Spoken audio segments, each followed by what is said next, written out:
Good afternoon and welcome to A Shot with Friends, where I invite a few friends every week for a little chat.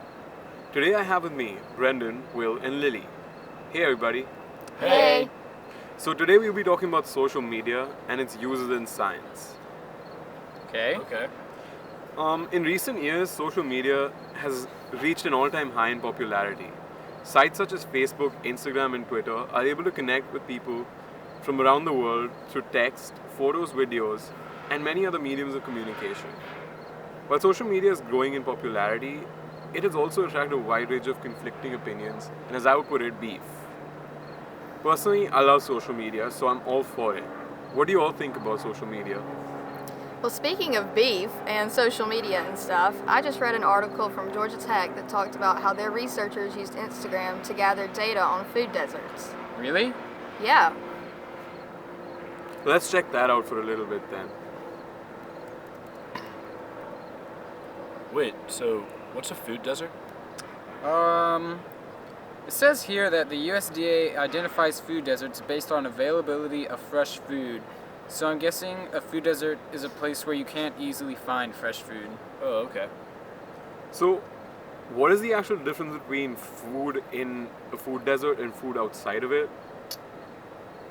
It also says fruits and vegetables are the biggest difference, which I find interesting. You would think that the more expensive menu items like steak might be less prevalent in food deserts, because if you think of somewhere that doesn't have access to fresh food, it's probably also a poorer area.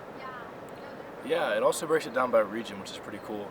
It says that southeastern food deserts usually have bacon, potatoes, and grits, while their neighbors in non-desert neighborhoods have collard greens, oranges, and peaches. The Midwest has hamburgers, hot dogs, and brisket, it says here, and beans versus spinach and kale outside the food deserts. The West has more pie, beef, and sausage in its food deserts, but quinoa, apple, and crab outside of them. And the Southwest has barbecue, pork, and burritos against tomatoes, asparagus, and bananas. Wait, how exactly did they gather all this data from social media though? It says here that the researchers used 3 million geotagged posts on Instagram. The researchers found that food posted by people in food deserts was 5 to 17% higher in fat, cholesterol, and sugars compared to those shared in non-food desert areas. Alright, that's neat, guys. What do you think would be the difference if the researchers at Georgia Tech had not used Instagram to do their research? And we have about 2 minutes left, guys. I bet it would have taken a lot longer to get the data. Like, they would have had to make polls and surveys, which could have taken weeks or months longer to gather enough meaningful information. Yeah, I agree. Gathering data is pretty painful when you have to start from scratch. Drawing up a survey, getting responses, and then assimilating it to make some sense sounds like a lot of work. Using Instagram might also have affected their research findings. You have to take into account that the food people post on Instagram isn't necessarily what they're actually eating on a regular basis. But it's definitely something that they enjoy eating. I mean, I wouldn't put up a picture of kale salad. Yeah, that sounds right. Another interesting point the article makes is the pictures of meals that are most likely to be posted by both groups tend to be the staples of each region. Steak and coffee in the west, lox and cheesecake in the east, okra and biscuits in the south. I guess that what they mean is that although food deserts can be a factor of what you eat, in the end people will generally eat what their region is known for. Yeah, I completely agree.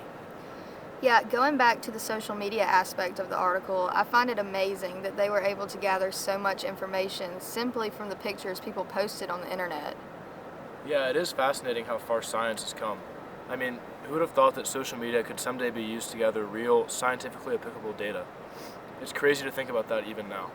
Yeah, I mean to think that what we post on social media today could potentially be used to help out some sort of scientific research in the future, it simply blows my mind.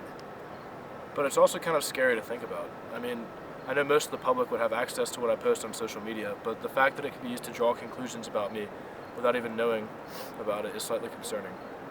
I guess so, but I'm sure there's a well spread out net of legal complexities to prevent such information from leaking through just anyone. I certainly hope so. Oh my goodness. Alright, people, I think we are about to run out of time today. So thank you so much for dropping by, and I hope everyone else enjoyed listening. And I will see everyone next week on Ishrat with Friends.